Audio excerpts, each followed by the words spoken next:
मेरे पास एक सरप्राइज है। अजलान और दुआ खुद देखेंगे अपनी आंखों से। चलो आओ जरा मेरे साथ।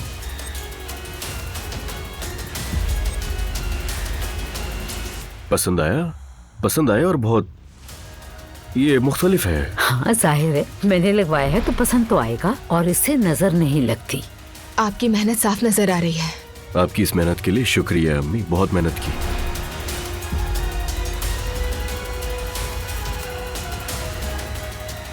ये क्या कर रहे हो? इन्हें उतारने में हेल्प नहीं करोगी क्या मेरी?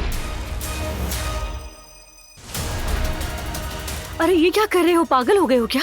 आओ तुम भी मदद करो, तजर्बा है तुम्हें तो। अम्मी दुआ और अजलान वॉलपेपर्स नोच रहे हैं। बैड जॉब बेगम, उस कमरे में उनके अपने बच्चे परवान चढ़ेंगे, जैसा चाहते हैं वैसा करने दो। अल्लाह की लाठी भी आवाज है। तुम मेरी दुश्मन क्यों बनती जा रही हो? असल में तो आप खुद अपनी दुश्मन हैं।